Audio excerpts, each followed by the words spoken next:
isso, amados. Se eu lembrar outra coisa que eu tinha que dizer, eu compartilho com vocês, mas agora eu não estou lembrando. Abra sua Bíblia em 1 Coríntios, capítulo 1. Amados, essa pregação que eu espero, creio que seja da parte de Deus, eu escrevi um pouco sobre ela, falando de vaidade.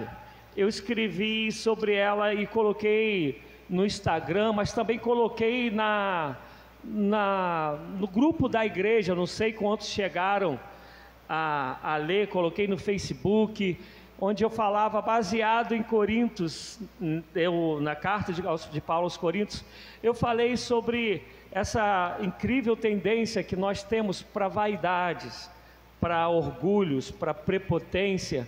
E inclusive eu coloquei no texto uma reflexão pequena, eu não lembro, acho que eu sei que o irmão Ismael leu. Eu falava até do filme do Advogado do Diabo. Nesse filme, não sei quantos viram. Quem não viu, veja. Não veja muito com criança perto, que é um filme bem forte, mas é um filme assim fantástico demais. E o cerne, a essência do filme é isso: vaidade. Al Pacino, que faz o papel do diabo, ele fala: vaidade, vaidade, meu pecado favorito. E aí nesse texto eu falo sobre isso e me remito à carta de Paulo aos Coríntios.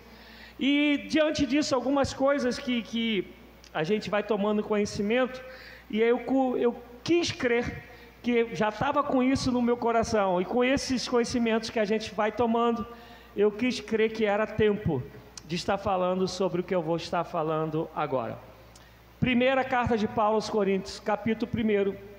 Eu vou ler somente do versículo 1 ao versículo 9, mas eu vou falar um pouco sobre toda a carta, mas vou me ater depois no final nesses versículos, e por isso que eu estou dizendo que vai demorar um pouquinho.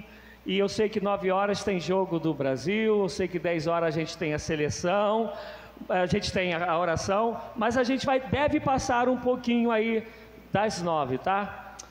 Primeira carta de Paulo aos Coríntios, capítulo 1, do verso 1 ao 9, diz assim: Paulo, chamado para ser apóstolo de Jesus Cristo, pela vontade de Deus, e o irmão Sóstenes, a igreja de Deus que está em Corinto, aos santificados em Cristo Jesus e chamados para serem santos, com todos os que em toda parte invocam o nome de nosso Senhor Jesus Cristo, Senhor deles e nosso. A vocês, graça e paz da parte de Deus, nosso Pai, e do Senhor Jesus Cristo. Sempre dou graças a meu Deus por vocês, por causa da graça que dele receberam em Cristo Jesus. Pois nele vocês foram enriquecidos em tudo, isto é, em toda palavra e em todo conhecimento, porque o testemunho de Cristo foi confirmado entre vocês, de modo que não falta a vocês nenhum dom espiritual. Grave isso: nenhum dom espiritual falta, enquanto vocês esperam que o nosso Senhor Jesus Cristo seja revelado. Ele os manterá firmes até o fim, de modo que vocês serão irrepreensíveis no dia de nosso Senhor Jesus Cristo. Fiel é Deus, o qual o chamou à comunhão com seu Filho Jesus Cristo, nosso Senhor. Deus da glória, ministra nosso coração. Não permita que eu atrapalhe a tua palavra, a tua mensagem. Não permita que meu coração me engane. Não permita que os nossos corações se endureçam, mas que em nome de Jesus Cristo o teu Espírito venha confirmar ao nosso Espírito que é o Senhor quem está falando e irá falar. Que em nome de Jesus Cristo nós sejamos impactados pela tua unção, graça e misericórdia, e que o Senhor nos desperte para aquilo que um dia foi proposto, quando o Senhor nos criou e nos formou à sua imagem e semelhança. Eu peço que assim seja em nome de Jesus. Amém. Amados, esta carta ela foi escrita no ano 55 da nossa era. 10 anos depois de Paulo escrever essa carta, ele seria decapitado pelo imperador Nero. Paulo, quando ele escreve essa carta, ele está na sua terceira viagem, ele está em Éfeso. Em Éfeso, tudo indica, porque aqui a gente vai ver no versículo 1, quando ele fala irmão Sóstenes, tudo indica que ele estava na casa de Sóstenes, porque a igreja de Coríntios, ela nasce lá em Atos, no capítulo 18 de Atos. E Sóstenes é um homem que se converteu, ele tinha uma relevância no judaísmo, e ele se converte. Inclusive ele vai sofrer algumas aflições junto com Paulo, ou por causa do Evangelho. Então, quando a gente lê toda a carta, a gente inclusive lá no capítulo 16, no final da carta, salvo engano, no versículo 18, vocês conferem, ou no versículo 16 ou no versículo 18, mas acho que é 18, a gente vai entender que Sóstenes quem escreveu a carta, isto é, Paulo ditava e Sóstenes escrevia, mas no final, na hora da saudação, Paulo vai falar assim: eu de próprio punho que vos saúdo, isto é, vem ele ditando e Sóstenes escrevendo. Talvez depois Paulo fala assim: deixa agora eu ver como ficou, e aí agora ele fala, mas deixa que agora o final eu vou dar a minha assinatura, e aí ele fala que o final, a saudação, ele mesmo escreveu. E quando a gente vai ler, Miriam, aqui, essa carta, a gente vai ver que essa é uma segunda carta. Se tu leres aí, eu vou falando só os versículos para a gente ganhar tempo, tá? Mas se tu leres aí o capítulo 5 no versículo 9, vai estar dizendo que Paulo ele está respondendo a uma primeira carta. Uma primeira carta que nós não temos. E a gente não sabe, né, o porquê que nós não temos, o porquê que Deus não permitiu que nós venhamos tê-la. Mas esta é uma segunda carta, tanto é que no versículo 9 do capítulo 5 ele fala sobre esta primeira. Então tudo indica que esses anos se passaram depois de um tempo que Paulo teve lá, e Paulo teve em Corinto durante 18 meses, e na segunda viagem, nessa terceira viagem é quando ele está escrevendo para a igreja de Corinto, porque ele escreveu uma carta e ele teve uma resposta sobre essa primeira carta, e aí ele foi obrigado, diante daquilo que ele recebeu, escrever essa carta que a gente tem aqui. E quando a gente vai ler lá no final também no capítulo 16, a gente vai ver que essas 3 pessoas levaram Cléo, tudo indica, todo mundo defende que Cléo não era um homem, era uma mulher, e aí parece que são parentes dela que vão levar essa carta em mãos para Paulo, e por causa dessa carta que ele recebe dessas pessoas, ele vai e responde através dessa que a gente tem. E eu quero destacar uma coisa, que a sinceridade de Paulo, uma das coisas que mais me incomoda no Evangelho, e eu gostaria que vocês entendessem isso com carinho, Paulo vai dizer assim: aquele que exorta, exorte com amor. Uma das coisas que eu mais amo quando eu vejo o Evangelho, e o que mais me incomoda, uma das que mais me incomoda hoje, é a gente ter dificuldade de falar olho no olho as verdades que às vezes doem, mas doem para curar, porque se é feita com amor, ela dói para curar. Vou dar um exemplo falando aqui sobre Corintos. Corintos, Paulo fala: fiquei sabendo pelos da casa de Cloé. Ele dá nome, ele não está falando fulano me disse, ciclano me fez saber, estão dizendo por aí, não. Ele fala: olha, a família de Cloé me contou isso. Ele não tem preocupação. Se fosse no dia de hoje, em muitos lugares ia falar assim: isso é antiético. Gente, Paulo escreveu há quase 2000 anos atrás, porque foi no ano 55 da nossa época, então daqui mais 22 anos, né, a gente pode falar que são 2000 anos, e a gente continua falando da família de Cloé que ele trouxe à tona naquele dia, e não fala que isso aí teve qualquer problema, pelo menos a carta não conta que ele falar isso teve problema. E quando a gente vai ler as histórias de Paulo repreendendo Marcos, de Paulo repreendendo Pedro, e fala: e eu resisti na cara, está falando, porque nós somos seres humanos que falhamos, que erramos. Aqui a gente poderia falar aqui, né, aquele que não tem pecado que atire a primeira pedra. Eu falho, você falha, a gente falha querendo e a gente falha sem querer, mas todos nós erramos. É óbvio que a maturidade se de fato houve uma conversão e nós estamos crescendo, nós teremos uma busca para melhorarmos, para diminuirmos as possibilidades de erros, para tentarmos fechar, digamos assim, as portas que nos levam a errar. Mas enquanto respirarmos, um ou outro vacilo nós vamos acabar cometendo. E Paulo vai dar nome e fala: esses da casa de Cloé. E aí, essa carta, a gente precisa entender, Gui, essa carta a gente precisa entender que Paulo, ele, não sei se foi o Espírito que o levou para poder de fato criar essa carta em Coríntios, ou se Paulo olhou estrategicamente e falou assim, e Deus aprovou a escolha dele. Consegue entender? Tem coisas que Deus vai falar assim, ó, vai para tal lugar, ou faça isso, ou não faça isso. Deus vai falar de maneira clara. Mas Deus nos deu uma capacidade cognitiva, Deus nos fez aprender. Uma vez eu falando sobre isso aqui, eu falei aqui na rua, aqui na igreja, né? Acho que foi na escola dominical.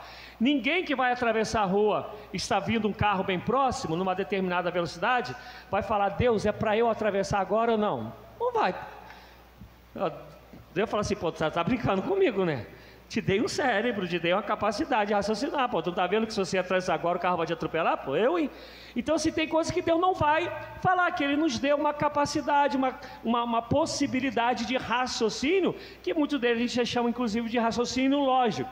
Então, mas sendo Deus direcionado, tendo direcionado Paulo diretamente ou não, eu quero falar alguns porquês que a história nos traz de Paulo ter escolhido aqui.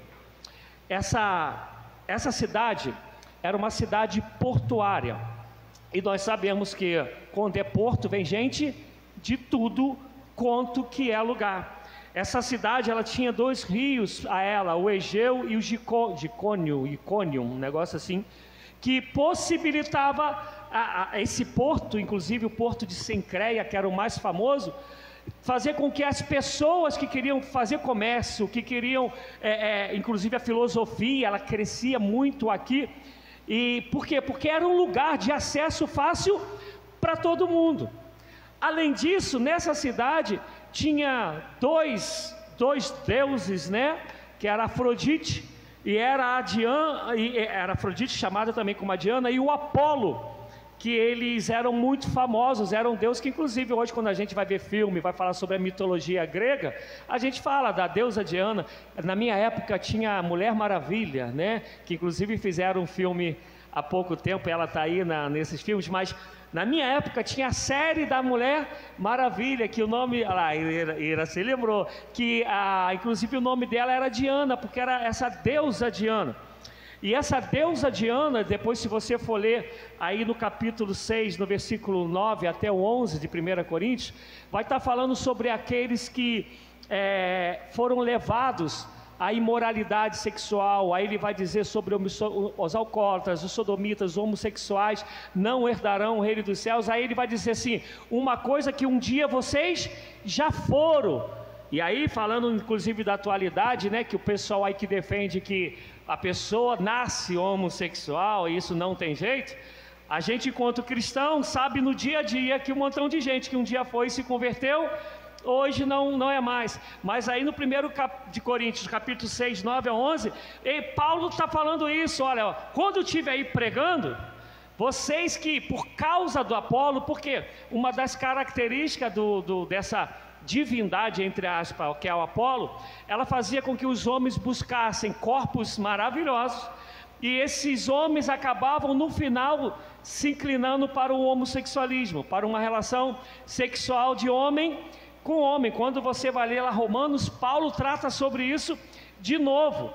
E aí, de novo, trazendo para a nossa realidade, talvez muitos de vocês não saibam disso, mas quando vem carnaval, como eu fui policial militar no Rio, e hoje a internet ela faz isso aí ser mais visível para muita gente, mas eu ainda faço parte do grupo do pessoal que a gente se formou junto, que era a minha turma, né? Os 74 milhões que a gente costuma dizer, que eu era 74062, aí a gente fala os 74 milhões.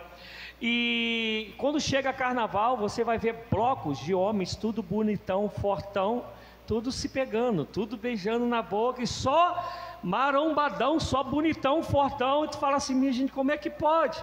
Isso não é novo, isso acontecia lá em Corinto, na época de Paulo, no ano 55 da nossa época, e Paulo está falando que essas pessoas, muitos deles se converteram, e Paulo está falando, vocês eram assim, não voltem mais a essas práticas.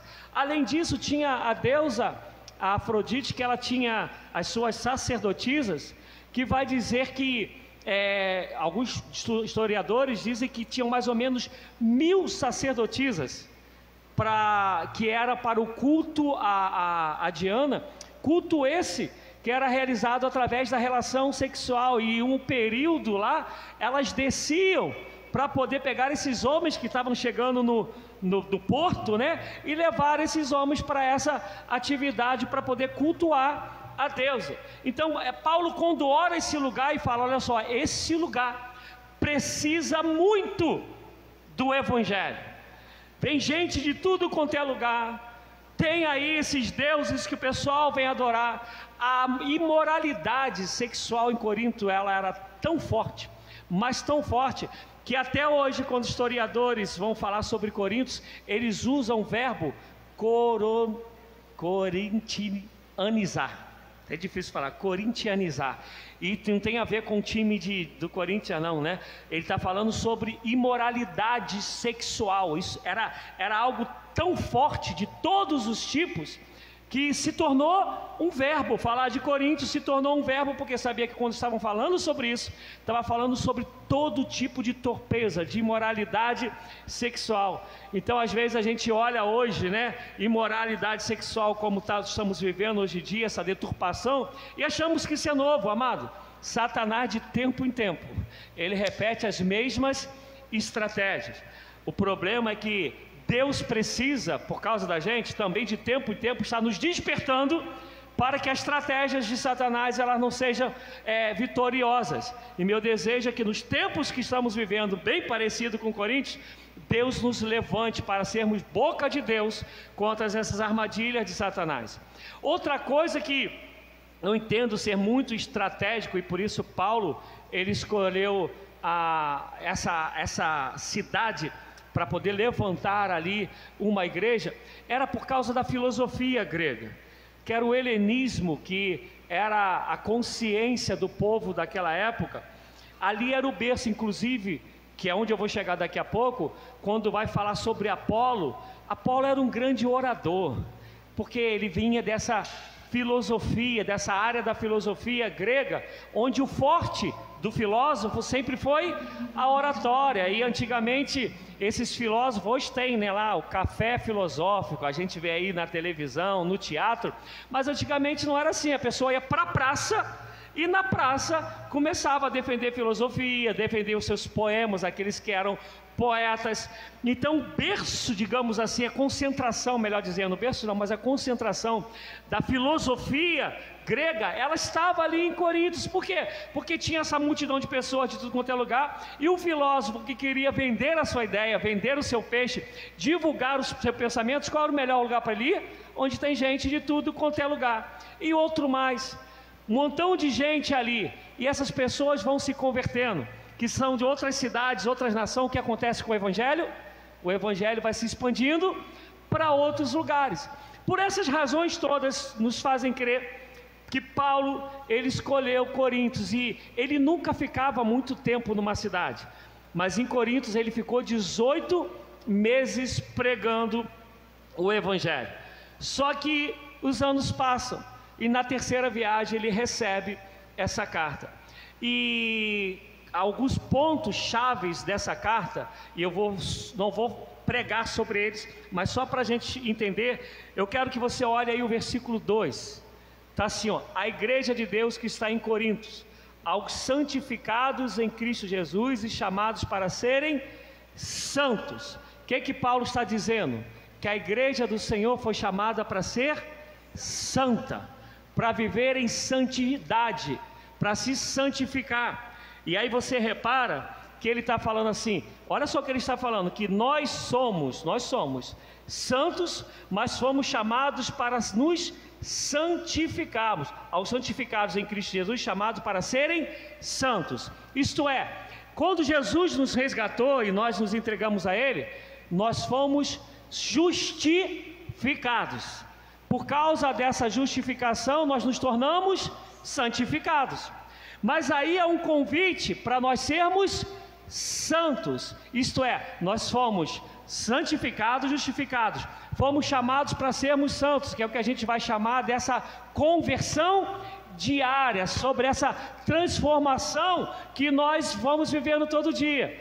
E vai chegar um dia que nós seremos totalmente santos, quando o Senhor Jesus vier buscar a sua igreja. Então não existe essa possibilidade do cristão se converter e falar assim, como depois a Bíblia vai dizer: então, porque eu pequei e o Senhor me justificou, a graça do Senhor veio sobre mim, então eu vou pecar muito mais para poder ter mais graça. Não, o que a Bíblia fala é o contrário. Deus te justificou, agora seja santo, porque sem santidade ninguém verá a Deus. E aí ele prossegue uma outra coisa que ele vai falar no versículo 11. Ele vai dizer sobre: fui formado pela casa de Cloe, que há divisões. E aí ele vai continuar dizendo, do versículo 12 em diante, onde ele vai nos chamar para uma vida de comunhão. Olha só as características: santificação e comunhão. Já disse o Senhor Jesus: um corpo dividido não subsiste, um reino dividido não subsiste. E a gente, quando chama a igreja, depois chama de corpo. E não tem como uma perna direita querer para um lado e a perna esquerda querer ir para o outro. Você pode ser o Jean-Claude Van Damme, né? E fazer assim com as pernas, mas vai chegar um limite e você vai ser obrigado a dizer: não dá para esticar. Mas o corpo de Cristo foi chamado para caminhar numa só direção. Paulo chega a dizer: sejam vocês unânimes, tenham o mesmo parecer. São coisas, você vai ver o tempo todo Paulo trabalhando. Filipenses, então, é uma carta que Paulo trabalha pra caramba sobre unidade, mas ao mesmo tempo é dita que é a carta da alegria. A carta mais alegre que Paulo escreveu é de Filipenses. Então, a primeira concentração, digamos assim, que ele tem é quando ele vai falar que nós devemos ser santos, e a outra ele vai falar que nós temos que viver em comunhão. E aí depois, no versículo, deixa eu ver se é o 21 ou 22,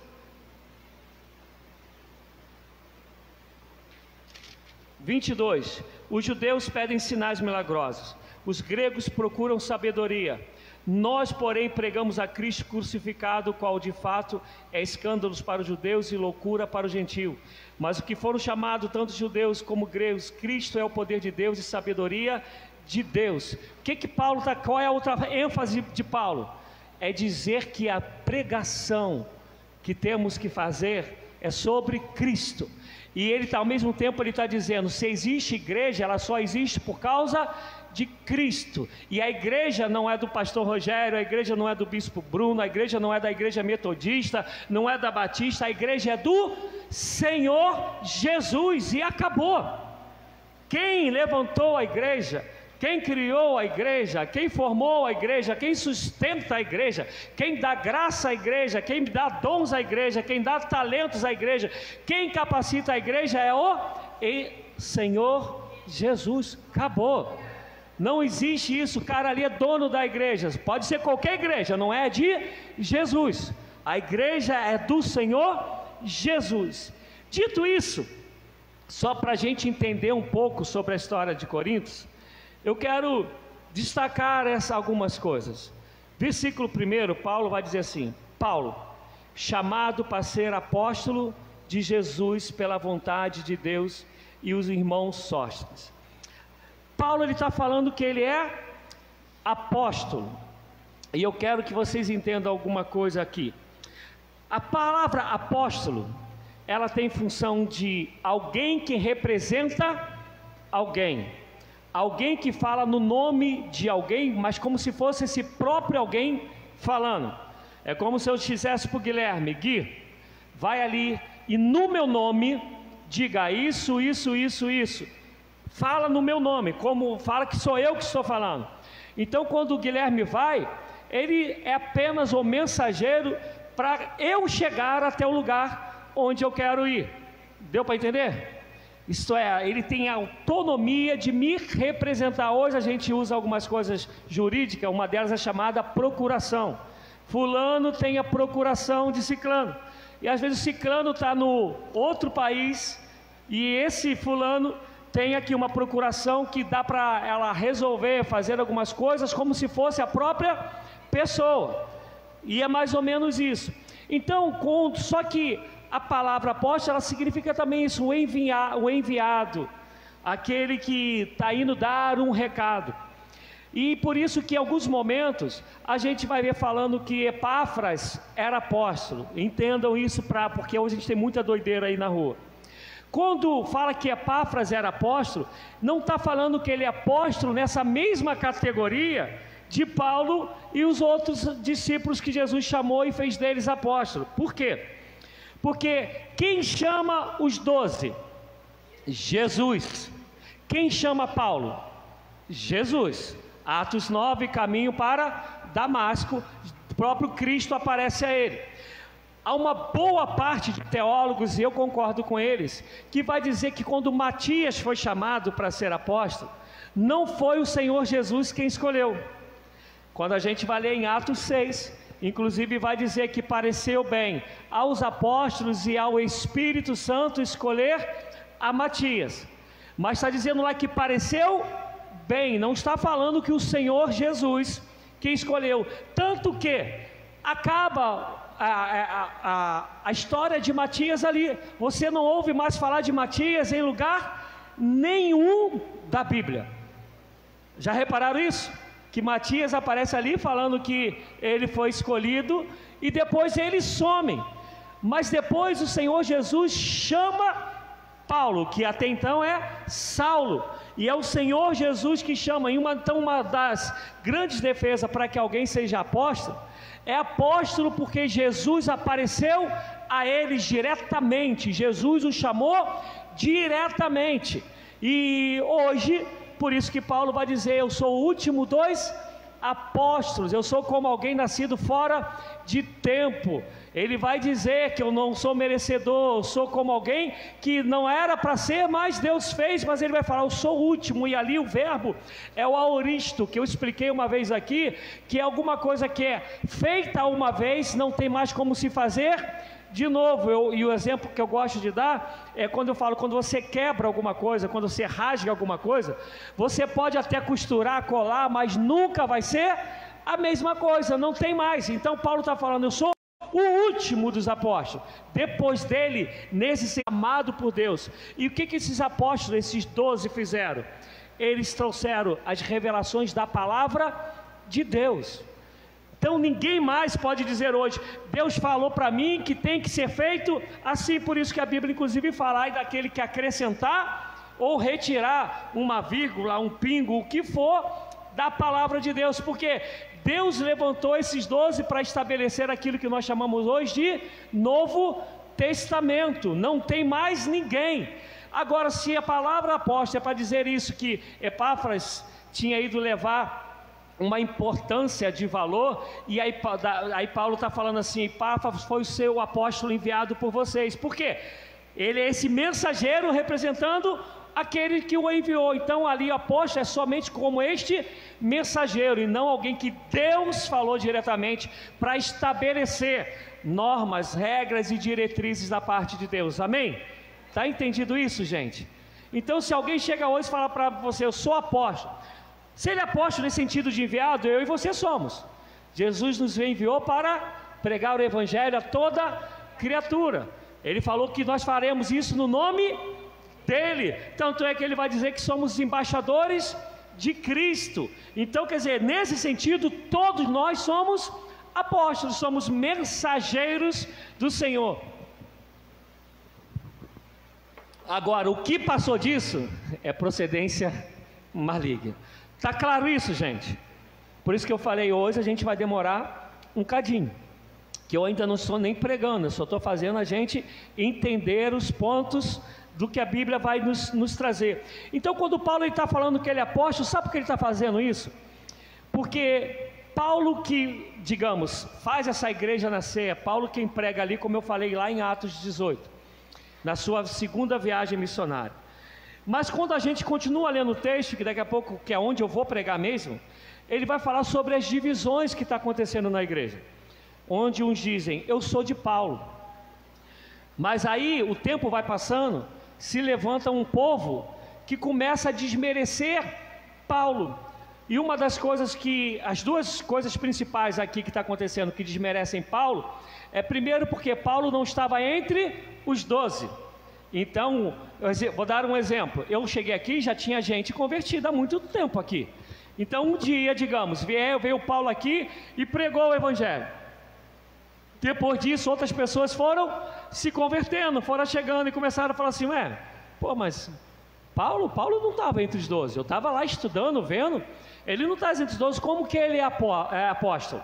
E além disso, tinha um outro povo que olhava e fazia comparação com Apolo, porque Apolo era um orador, Apolo era um filósofo, e como eu falei, a igreja de Corinto ficava de 80 a 100 quilômetros de Atenas, que era a cidade bambambam, inclusive de onde saíam muitos filósofos, e Apolo falava muito bem, era muito eloquente, e quando olhavam para ele, olhava para Paulo e falava assim, olha só, há um grupo aqui que diz que é de Pedro, há um outro grupo que diz que é de Paulo, há um outro grupo que diz que é de Apolo, e ainda tinha um grupo pior, que tem um grupo que dizia, eu sou de Jesus, e aí vocês podem falar, mas pastor, esse é o melhor grupo, então não, esse grupo é o pior, é aquele grupo que acha que não precisa ter liderança, é o grupo que acha que não precisa aprender de ninguém, que Deus fala diretamente com ele, e o que eu acho lindo quando eu olho a Bíblia, e eu já falei aqui em outra pregação, é a história de Moisés, isso aí é algo assim que mexe no meu coração, essa humildade de Moisés, Deus falou, eu falo com o meu servo face a face, aí chega o sogrão dele lá, aí filhão, me tomar um cafezinho aí contigo, chega lá o futuro sogro do Cadu, né, vim aí tomar um cafezinho contigo, aí Jetro olha, Moisés em pé o tempo todo, atendendo um montão de gente na fila, num sol tremendo, e aí Jetro lhe fala, ô filhão, o que você está fazendo aí não é bom não é legal, mas como assim, Jetro? Tu está se cansando e está cansando o povo, levante aí 50 homens cheios do Espírito, homens sábios, homens de Deus, e divide aí entre 50, 100 e 10, faz aí esses grupos que a gente chamaria hoje células, pequenos grupos, né? O nome que quiser dar, o pessoal acha que isso é novo, né? Descobriram a roda agora, né? E aí fala, levanta-se aí, o que passar desse pessoal, que eles não conseguem querer resolver, quando a bomba for muito grande mesmo e for para explodir, aí essa coisa tu resolve. E a Bíblia fala que Moisés escutou Jetro e fez o que Jetro havia falado, e olha que era alguém aconselhando a Moisés, com quem Deus falava face a face, e aqui tem esse grupo que fala, eu não preciso aprender de ninguém, eu não preciso ser liderado com ninguém, Jesus fala diretamente com a gente, então na verdade haviam 4 grupos, e Paulo começa então falando, eu sou apóstolo, e aí ele vai dizer, porque Deus me chamado para ser apóstolo de Cristo Jesus, pela vontade de Deus. Amados, é inegável, que tem um montão de liderança aí, que a gente olha e fala, Deus nos chamou.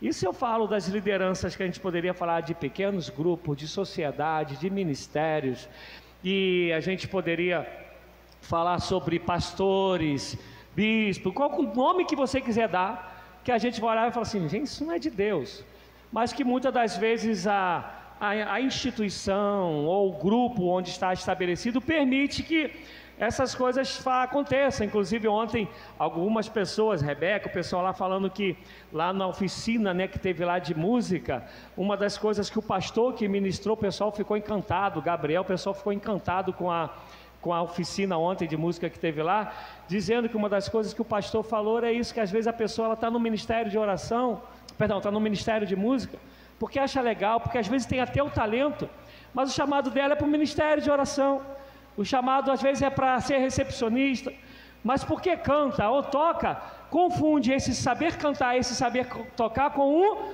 ministério, e não necessariamente seja o ministério. Estão dando para entender, gente? E aí, né, o pessoal ontem falando sobre isso, e a gente vê isso. Então o que Paulo está dizendo? Olha, eu não sou porque alguém falou, eu sou porque Deus me chamou, foi Ele. Não pode vir com o que quiser, Deus que estabeleceu. E esse grupo principalmente que não reconhece ninguém, ele vai ter dificuldade de obedecer, de reconhecer a quem Deus chamou. E aí esquece que Hebreus 13 inclusive vai dizer que tem que cuidar dos líderes, dos pastores que Deus tem colocado, tem que ser obediente, porque esses pastores hão de prestar conta a Deus por cada uma das ovelhas. Amados, isso é forte pra caramba, porque fala por cada uma. Irmã Jaci, a senhora entende isso? O pastor tem que dar conta por cada ovelha, não é pelas, é por cada ovelha. Isso é muito forte, é algo muito sério. Então Paulo começa dando carteirada, pega lá a credencial dele, olha, está aqui, ó, carimbado pelo sangue de Jesus, Deus me chamou pelo Espírito Santo. E aí ele vai continuar falando isso que eu já falei sobre fomos santificados, mas precisamos ter uma vida santa, porque só naquele grande dia que a gente vai estar realmente com o corpo glorificado. E quem dera fosse agora subir para a glória onde o meu Senhor está. Então o Senhor me justificou, me santificou, para que eu tenha uma vida santa, até o dia que eu serei totalmente separado para o Senhor. O pessoal que defende muitas coisas do Velho Testamento, tentando trazer para o dia de hoje, fazem um montão de coisas, só não faz as comparações corretas. Claro que tem as exceções, estou falando via de regra. Um exemplo, as coisas lá do santuário, elas eram santas por quê? Eram separadas para uso exclusivo do Senhor. A gente aprendeu que aquilo era uma simbologia daquilo que viria de vir, que era Jesus Cristo. Isso Hebreus vai dizer, Paulo vai escrever isso falando aos Gálatas, aos Romanos, que Deus levantou nós, igreja do Senhor, como seu povo santo. Não tem a ver mais com coisas, tem a ver com pessoas. E então, se as coisas que eram simbologia, elas eram para ser de uso exclusivos para Deus, e agora os santos não são mais coisas, os santos são pessoas. Mas ainda assim no Velho Testamento já havia esse sinal, porque quando ele escolhe os levitas e os sacerdotes, eram para quê? Viverem exclusivamente para Deus. Mas agora todos nós somos sacerdotes, então minha vida e a sua vida é para quê? Viver exclusivamente para a glória de Deus. Agora faz o povo querer viver assim, aí a gente quer santificar coisas. Não, a bateria é santificada do Senhor, o microfone, o altar, né, aqui é santificado. Mas a gente mesmo não quer entender que cada um de nós devemos viver exclusivamente para a glória de Deus. E se cada um de nós é a igreja do Senhor e cada um de nós de fato é santo, nós não podemos estar nunca machucando uns aos outros, porque nós estamos machucando aqueles quem Deus separou, a quem Deus justificou. E ao mesmo tempo eu e você temos que ter uma vida que revele que um dia nós fomos santificados. E como a gente vai fazer isso? Tendo uma vida santa. Amém, amados? E aí ele vai continuar falando, versículo 3, a vocês graça e paz da parte de Deus, ao Senhor. 4, sempre dou graças a Deus por vocês, por causa da graça que dele receberam em Cristo Jesus, pois nele vocês foram enriquecidos em tudo, isto é, em toda palavra e em todo conhecimento, e porque o testemunho de Cristo foi confirmado entre vocês, de modo que não falta a vocês nenhum dom espiritual, enquanto vocês esperam que o nosso Senhor Jesus Cristo seja revelado. Olha o que Paulo está dizendo. Paulo, sabendo de tudo que aconteceu, porque chegou uma carta para ele, em resposta a uma carta que ele havia enviado, que a gente não sabe, a gente vai ter uma ideia, porque ele está recebendo uma e ele está respondendo então. E olha que Paulo está falando, no meio disso tudo que eu sei que tem aí, Paulo está dizendo, existe a igreja do Senhor, porque a palavra foi ministrada.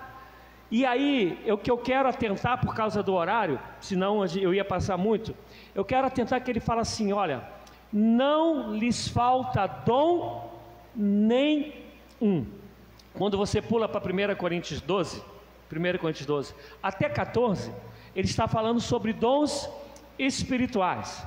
E aí no capítulo 12 ele vai falar que quem dá os dons é o Espírito Santo, quem dá os ministérios é o Senhor Jesus, e vai dizer que é Deus Pai que opera tudo em todos. Se eu não me engano está lá pelo volta do versículo 5 ao 7 de capítulo 12 de Coríntios. E aí depois ele vai falar que nem todo mundo tem todos os dons, que Deus deu uns para isso, outros para aqueles, outros para aquele, e vai dizer, inclusive lá no verso 31 de Coríntios, 1 Coríntios 12, ele vai falar, porventura todos profetizam, porventura todos falam em línguas, isto é, nem todos falam em línguas. A gente vai estudar ainda isso, se Deus permitir, nos estudos de sexta-feira, quando chegar para falar sobre os dons espirituais. Ele está falando assim, porventura falam todos em línguas. O que ele está dizendo? Que nem todo mundo fala em língua, porque não é um dom que Deus deu para todo mundo, e é diferente do que a maioria prega hoje, né? Fala que você só é cheio do Espírito se você falar em outras línguas, falta de Bíblia. Aí vem o 13, onde ele vai falar que você pode ter qualquer dom, você pode ter qualquer capacidade, você pode ter qualquer habilidade, mas se não tiver amor, de nada vale. E aí no 14 ele vai trabalhar sobre a liturgia da igreja, e ele vai trabalhar vai falar inclusive sobre os dons de línguas, e aí ele vai falar que se você vai falar em línguas, que tenha intérprete, que falem 2 ou 3, mas cada um em sua vez. Se não tiver intérprete, é melhor que não fale, né? Parece que o povo pula essas coisas, né? Se não tem, não fala, porque aquele que fala em línguas edifica a si próprio, porque é o único dom que não tem a ver com o outro. Todos os outros dons, é tudo para você servir, todos eles têm a ver com o outro. O único que Deus falou, isso aí é para você, para te ajudar. Aí vai dizer, então, fala em línguas para edificar a si mesmo. Aí o pessoal quer falar para que o outro ouça, mas o outro não tem nada a ver com isso, a não ser que tenha intérprete. E essa igreja é muito problemática, porque no capítulo 5 está lá um cara que ele está tendo relação com a mulher do pai dele, que não é a mãe dele, é a madrasta. A igreja sabe disso, a cidade sabe disso, e ninguém faz nada. No capítulo 6 ele já vai dizer sobre um irmão que está processando outro irmão lá na justiça lá de fora, e está envergonhando o evangelho. E aí tem mais coisa no capítulo 6, mas não dá para, como eu falei, pelo horário para falar, mas é só para a gente ter ideia o que acontece na igreja de Corinto. No capítulo 7 ele já vai tratar sobre casamento, que tem lá um papo, uma preocupação tremenda sobre divórcio, se pode ou não pode. Ele vai falar sobre se pode comer a carne ou não, que está vendida no açougue, que corre o risco de ter sido sacrificada a ídolos. Aí ele vai dizer, olha, se comer carne escandaliza o teu irmão, não é que haja um problema nessa carne, mas por causa do teu irmão, que às vezes ele é menino na fé, ele não vai discernir uma coisa da outra, então não coma carne. Não está o problema, não está na carne, o problema está você não ferir, não machucar, não escandalizar o teu irmão. E aí depois ele vai continuar falando, inclusive é no 7 que ele vai falar que nós somos templo do Espírito Santo. E no 6:9 é onde eu falei que ele trabalha um tempão sobre essas imoralidades que aconteciam lá na época. E aqui eu quero dar um pulinho para a gente poder entender no versículo, acho que é o capítulo 15, que o maior problema, ou melhor, o único problema teológico que tem nessa carta é o que está no capítulo 15, que inclusive é o maior capítulo, porque havia um povo que não cria na ressurreição, e Paulo então chega a dizer, se cremos em Jesus somente para esta vida, somos os mais miseráveis de todos os homens. Capítulo 15, mas então ele vai trabalhar sobre ressurreição, porque teologicamente, por favor, uma coisa é a teologia, outra coisa é a minha prática de vida, que o maior problema dessa igreja é prática de vida. Mas em relação à teologia, porque ele está falando que, olha, esse pessoal está deixando, ter um grupo aí, que não é todo mundo, que não crê mais na ressurreição. E outro é que eles estavam venerando, idolatrando pessoas. Isto é, eles idolatravam Pedro, idolatravam Paulo, idolatravam Apolo, e tinha um outro grupo que idolatrava a si mesmo quando dizia que não precisava de nenhum tipo de liderança, de ensinamento, porque eles tinham contato direto com Jesus, então eles não precisavam de mais nada. E aí no capítulo 16, ele vai falar sobre essa coleta. Paulo, e aí tem algumas pessoas que falam assim, olha, mas Paulo trabalhou, ele fazia tenda. Escutem isso, por favor, para não cometermos erros bíblicos, doutrinários. Paulo, ele só fez tenda em Corintos. Paulo, ele fez tenda em Corintos, aprendendo com Áquila e Priscila. E sabe por que ele fez tenda? Porque a igreja de Corintos era pão dura, não o sustentava. Era uma igreja avara. Inclusive Paulo chama atenção na segunda carta, se você for ler lá, capítulo 8, 9 e 10, mas principalmente o 9, ele fala que é uma vergonha uma igreja daquela, ele ali vivendo, tendo que trabalhar, e para completar a subsistência dele, outras igrejas que tinham que abençoá-lo.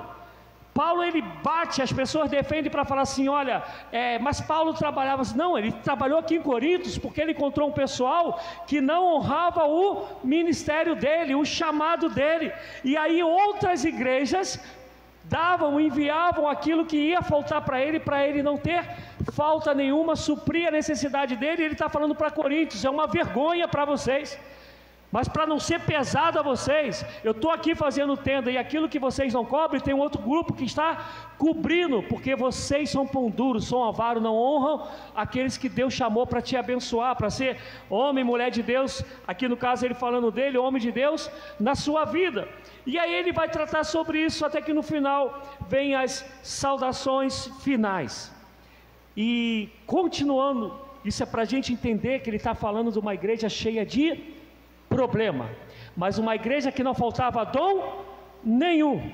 Então entendam, por favor, em nome de Jesus, em nome de Jesus, manifestação de dom é vontade de Deus. Isso não faz ninguém espiritual, porque aqui está uma igreja cheia de dom, mas totalmente carnal. Uma igreja onde tem 4 divisões, onde veneram, por favor, aqui não tem a ver da honra, quem tem honra não, isso é outra coisa, isso é bíblico. O que está falando é que eles direcionavam a sua fé por causa de uma pessoa, mas não pelo fato de ver Deus literalmente nessa pessoa, mas veneravam porque achavam que essa pessoa era o supra-sumo, a ponto de que às vezes Jesus ficasse até em segundo plano, porque o mais importante era a pessoa. E aí eles fizeram isso com o próprio Paulo, e Paulo vai dizer, porventura, foi a gente que morreu na cruz? Ou foi Cristo crucificado por vocês? Paulo chega até o ponto de dizer, olha, eu nem lembro se eu batizei alguém. Hoje os pastores brigam, para dizer, batizei 20, batizei 30. Paulo não está nem um pouco preocupado com o batismo. Ele vai dizer que eu não fui chamado para batizar, eu fui chamado para pregar o Evangelho. Porque nem todo mundo que foi batizado, de fato, está convertido. E todo mundo sabe disso. Quem tem um tempo de igreja sabe do que eu estou falando. E aí ele vai continuar falando. Vamos lá. A igreja é cheia de dons, entendam. Dons é manifestação do Espírito de Deus, que fala que Ele dá conforme lhe bem parecer. Está lá em 1 Coríntios 12. Agora a vida da santificação é minha e tua. Essa igreja que não falta dom nenhum é dividida.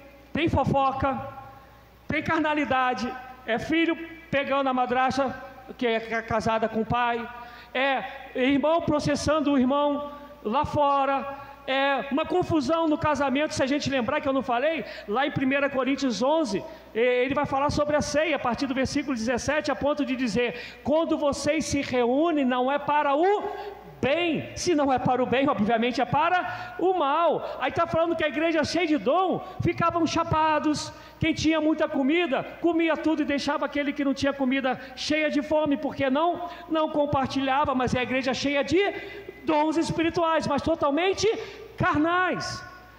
E entendam, em nome de Jesus Cristo, avivamento não é manifestação de dons espirituais. Avivamento é uma igreja que se arrepende dos seus pecados, vive uma vida voltada para se consagrar a Deus, e fazendo assim vive numa vida de unidade e comunhão. Isto é avivamento. Olha a história, qualquer história do avivamento. O único avivamento histórico que a gente tem como manifestação de dons é o da Rua Azusa. Todos os outros é arrependimento, é a pessoa largando tudo para pregar o Evangelho, é se voltando para Deus, é pai se reconciliando com esposa, com filhos, esposo com a sua esposa, é vivendo para a glória a Deus, é se deixando morrer para poder pregar o Evangelho. Isso é avivamento. É uma pessoa que é um grupo de gente que Deus move, que passa a ter fome e sede de Deus, que passa a ter corações aquebrantados, que se tornam homens e mulheres de oração, de leitura da palavra, que tem prazer na comunhão. Isto é avivamento. Por que a gente precisa de avivamento hoje? Porque os ditos cristãos não se arrependem mais. A gente aprendeu a lidar com o pecado e acha legal, a soberba. Tem gente que tem prazer em falar e dividir o ambiente onde está. Tem gente que é arrogante, se jacta em ser muito, em saber demais. A gente vai vivendo um montão de situações que ficam machucando um ao outro, ferindo o grupo. Quando há um verdadeiro avivamento, tudo isso é deixado de lado, e arrependimento vai gerar comunhão, vai gerar prazer um no outro, vai gerar graça. Aquele que sabe, ele não vai jactar que sabe, ele vai ter prazer em ensinar aquele que não sabe. Aquele que não sabe não vai se sentir humilhado, vai querer aprender daquele que sabe. Aquele que tem vai suprir a necessidade do outro, e por aí vai. Isso é avivamento. Deus pode derramar os dons que for sobre o povo. Se o povo não se converter, continuará sendo uma igreja carnal. E é a igreja de Coríntios é a cara disso, cheia de dons espirituais, mas com carnalidade forte, que até na ceia eles conseguiam estragar tudo. Eles conseguiam meter os pés pelas mãos, a ponto, se fosse traduzir literalmente, Paulo poderia dizer: quando vocês se reúnem, vocês só fazem besteira. É mal, é ruim o que vocês estão fazendo. Melhor que não se reunissem para a ceia. Seria muito mais lucrativo. Estão causando escândalo, estão machucando uns aos outros. Amém, amados? Em 10 minutos eu acho que eu termino. Ontem o bispo falava umas coisas que eu falei, e o pessoal de São Mateus está achando que sou eu que estou falando, né? Ele falava: não, já vou terminar. Mas eu não queria terminar, né? Mas é mais ou menos por aí. E aí ele vai continuar falando: ele os manterá firmes até o fim, de modo que vocês serão irrepreensíveis no dia do Senhor Jesus. Fiel é Deus, o qual o chamou para comunhão com seu Filho Jesus Cristo nosso Senhor. Olha o que ele está falando. Há uma esperança em Paulo, de que essa carta que ele está escrevendo leve o pessoal a uma conversão, a um arrependimento dos seus pecados, ao se voltar para Deus. E ele crê tanto nisso, que ele fala: se vocês deixarem isso acontecer, o Senhor Jesus, ele não está falando que sou eu, Paulo fala, não é Paulo, não é Pedro, não é Paulo, o Senhor Jesus vos manterá firmes até aquele dia. Porque ele está escrevendo isso. Por que ele está escrevendo? Porque ele tem essa esperança, que isso que ele está escrevendo cause transformação, arrependimento, conversão no coração das pessoas, que é o meu desejo nessa noite, em nome de Jesus Cristo. E aí ele vai continuar dizendo: irmãos, em nome do Senhor Jesus Cristo, que eu falei que ia ser até o 9, né? Mas deixa eu só encerrar rapidinho. Irmãos, em nome do Senhor Jesus Cristo, suplico a todos vocês que concordem uns com os outros no que falam, para que não haja divisão entre vocês, antes que todos estejam unidos num só pensamento e num só parecer. E aí ele vai falar sobre essa divisão, mas eu vou pular para o capítulo 3, versículo 13. Acaso Cristo está dividido? Foi Paulo crucificado em favor de vocês? Foram vocês batizados em nome de Paulo? Dou graças a Deus por não ter batizado nenhum de vocês, exceto Crispo e Gaio, de modo que ninguém pode dizer que foi batizado em meu nome. Batizei também os da casa de Estéfanas. Isso é como se ele tivesse lembrado depois, né? Além desses, não me lembro se batizei alguém mais, pois Cristo não me enviou para batizar, mas para pregar o Evangelho, não porém com palavras de sabedoria humana, para que a cruz de Cristo não seja esvaziada. Olha a preocupação dele: unidade, comunhão. E ele começa a dizer: a fé de vocês tem que estar baseada em Cristo Jesus.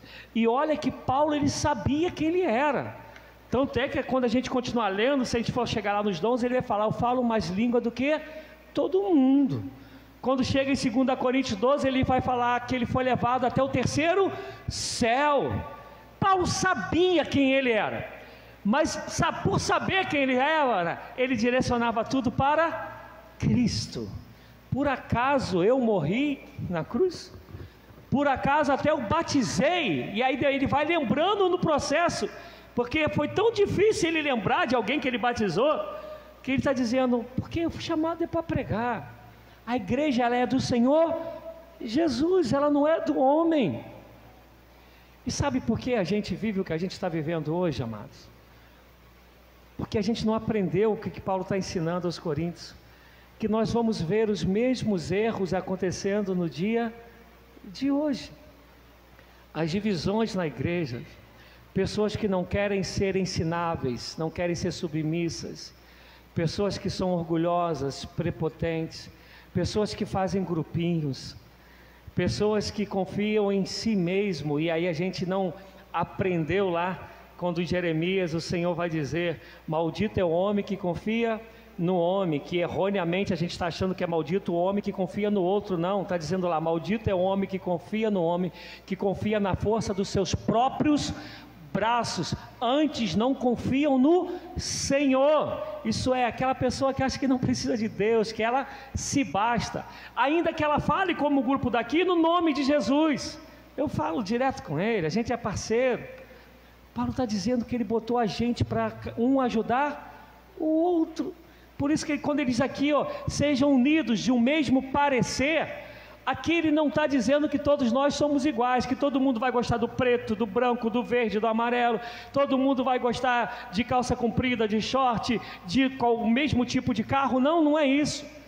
Ele está dizendo no que tange ao Evangelho, ao chamado de Deus, ao propósito de Deus, sejam todos do mesmo parecer, porque um reino dividido não subsiste. Se o Espírito habita em nós, ele nunca quer dividir, ele quer que a gente caminhe na mesma direção. E para terminar, é quando ele fala sobre a igreja. Existe a igreja invisível. O que é a igreja invisível?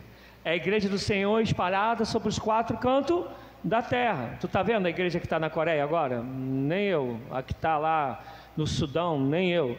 Essa a gente chama de igreja invisível. Mas existe a igreja visível, que é a igreja comunitária, que é a igreja, no caso, a de São Mateus. Paulo, quando está escrevendo aqui, ele está escrevendo para a igreja visível que está em Corintos. Por que eu estou dizendo isso? Porque as igrejas, enquanto nós, igreja aí que eu tenho pregado aí nos últimos dias, fomos chamados para viver em comunhão, fomos chamados para congregar.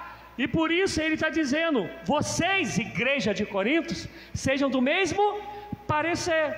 É por isso, inclusive, que quando ele fala do escândalo, ele está dizendo: a cidade toda está sabendo do escândalo que vocês estão cometendo. Sabe da divisão, sabe da situação do filho com a madrasta, sabe o que está acontecendo em relação a um levar o outro na justiça comum. O pessoal está sabendo do casamento de vocês, o pessoal está sabendo de tudo. Então, igreja do Senhor em Corinto, e aí eu diria, igreja do Senhor em São Mateus, entenda que congregar sempre foi e sempre será bíblico, porque a igreja do Senhor visível, ela acontece na comunhão dos santos. Ela acontece no congregar, no congregamento. É isso que faz a gente de fato ser igreja em São Mateus. Igreja essa que quando sai para a vida vai representar a igreja do Senhor e ao mesmo tempo vai representar a igreja comunidade de São Mateus. A gente não foi chamado para ser frequentador de banco, para limpar, como se dizia antigamente, ficar limpando os bancos com um bumbumzinho. A gente não foi chamado para isso. Cada um aqui tem um chamado de Deus, tem um papel de Deus, tem uma representatividade do reino de Deus e da comunidade onde Deus te inseriu. E se você um dia entendeu que você foi inserido para ser comunidade na Metodista de São Mateus, você tem aos seus, enquanto comunidade, direitos, mas vocês têm os deveres que são muito além dos deveres canônicos da Metodista, são os deveres bíblicos e espirituais, com os dons e talentos que Deus te deu para completar esse povo, a obra dele nesse lugar, para viver uma vida de santidade que não cause escândalo, que tenha uma postura que todos ao olharem para nós saibam, olha, esse é o povo de Deus que congrega lá, que se reúne na comunidade metodista de São Mateus. Nós temos essa responsabilidade, nós temos esse privilégio. E meu desejo, vocês sabem que eu ia falar muito mais coisas, mas meu desejo é que o que eu falei aqui nos faça entender que Paulo está falando para uma igreja problemática. São um total de 4 cartas que ele escreve, nós só temos 2, porque eu não sei, um dia talvez chegando no céu eu vou perguntar, Senhor, por que o Senhor deixou a gente só ter 2? Mas talvez seja livramento de Deus a gente não ter as outras 2, né? Mas as 2 que a gente tem, a gente vê como que ela deu trabalho para Paulo, e ao mesmo tempo sendo uma igreja que não faltava dom nenhum. Se era para curar, tinha gente com dom de curar. Se era para profetizar, tinha gente com o dom de profetizar. Só ler lá 1 Coríntios 12 em diante. Se era para milagres, tinha gente com dons de milagres. Mas ainda assim uma igreja carnal, uma igreja que Paulo está falando, se convertam dos seus maus caminhos, voltem-se para o Senhor. Olha o testemunho que vocês estão dando, olha a divisão que vocês estão causando, olha quantas pessoas vocês estão machucando nesse processo. Eu vou terminar aqui, amados, e Deus sabe que não é porque eu quero, é porque eu preciso, porque eu sei que domingo eu vou pregar outra coisa. Mas eu quero, quando eu perguntei para a Rita, quem prega hoje? Ela brincando botou, pastor Rogério da Amaral. Falei, é de Deus então, porque isso estava queimando dentro de mim, repito, né? E começou a acontecer em mim quando eu escrevia, uns dias atrás, a reflexão que ainda está aí na internet. E eu quis crer que fosse da vontade de Deus que eu compartilhasse essa mensagem outros com vocês.